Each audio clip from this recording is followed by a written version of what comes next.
Hey Tinkers, my name is Natalia and today I'm going to show you how to create another kind of pop-up card or box really, and it looks like this, the cutest little thing here, and it has a little pin here in the front. I don't know if you can see it, but when you pull the pin, the little Jack in the Box pops out. And this is of course Halloween themed, so there's a little jack-o'-lantern popping out of the box. So this is another one with a more Valentine's inspired box. So when you pull this pin here, a little heart pops out. So you can really create these for any kind of occasion: Valentine's, Halloween, birthdays, Mother's Days, Christmas. I mean, really, it's your imagination that sets the boundaries. So just start creating. So there's a link in the description down below with a template that you can download and print, so you don't have to make this from scratch if you don't really feel like it.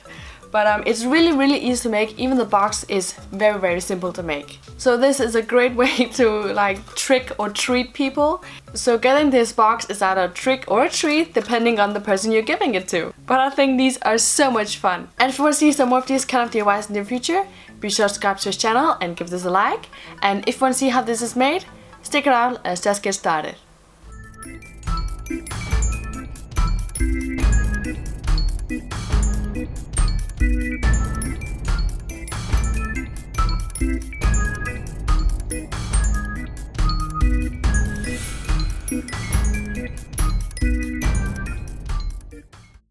Now take your ruler and then measure out 15 centimeters and make a square on your construction paper with that exact measurement. Then measure out 5 centimeters on your ruler and then mark each side of the corners on the square.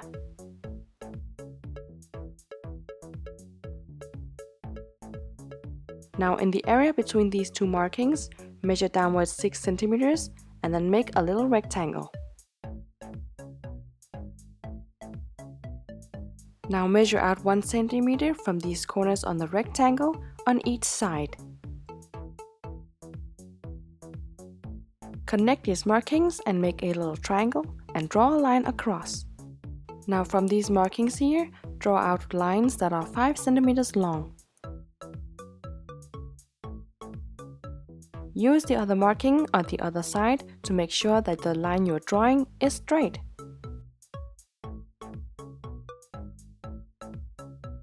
Now cut everything out, including these two corners. Now place your ruler on the lines you created and then fold the paper over it, creating a fold. And do this with all of the lines. Then take your scissors and only cut the lines you drew earlier. It's a very good idea to refold everything, so it's easier for you to glue the box together later on. Now put some glue on this corner here and then glue it onto the back of this box. Now on the next corner here, put some glue on the outside and then glue it onto the inside of the box. Put some glue on the third corner and then glue it onto the side of the box. And lastly, glue the last corner onto the side of the box as well. And that's it, the box is created. Now depending on the holiday season or occasion, you need to find something that fits inside the box. So don't create anything bigger than the square in the box. Now the square in the box here is 5 centimeters on each side, so make a little square on the piece of paper that you want to make the stencil on. Find an appropriate image on your phone or print it out and make sure it fits inside the little square you just created. And then sketch around the image. Now cut this image out, including all of the details, like nose, mouth, and eyes. Now place the stencil on some colored paper and make sure that the colors of the paper kind of fits with the image of the stencil.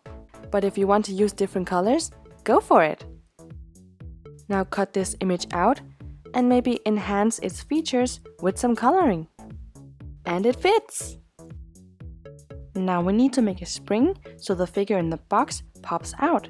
So take strips like these with the measurements down below and then glue the ends together to make it easier for you to braid it. What you just need to do is to gently fold the strips over one another without squashing the fold, otherwise the spring will not work. So fold the strips gently over each other until you've braided a complete spring. Now before assembling the box, we need to create a lock so everything will stay in place. So find the middle on the front of the box and then mark the spot. And from this marking, measure downwards 1/2 centimeter and mark the spot. Then take your needle and then poke through the second marking. Before doing the same thing to the lid, place your ruler on the line and then fold the paper over it. And now the box will close properly. Now place your ruler on the flap of the lid and then find the middle and make a mark. And from this mark, measure downwards 1/2 centimeter and make yet another mark. And again, take your needle and then poke through the second marking. Now these two holes should be right opposite each other when you close the lid. Now we need to create the lock itself to keep the box lid closed. So what you do is, you take a paper clip and then separate the two tips. And keep separating until one of them snaps off. Now keep the larger tip of the paper clip and then open it up until you create a 90-degree angle. Then take your plier and place it at one of the ends and kind of roll it like you would with a fork and spaghetti until you meet the tip of this angle. Then you should have created this spiral kind of lock or key. Try it out and see if it fits. Now we only need to assemble everything and then we're done. So put some glue on one of the ends of the spring. And make sure to glue the figure on the right angle on the spring, because as you can see, the spring kind of slopes or leans towards one side. So make sure that you are gluing towards that particular side. Now put some more runny glue on the other end before placing it in the middle inside the box. You can press down to make it stick, but do this on the step or in the pocket closest to the bottom. Now leave it to dry completely before pushing it into the box and closing it up. And that's it, your pop-up box or jack-in-the-box is completely done.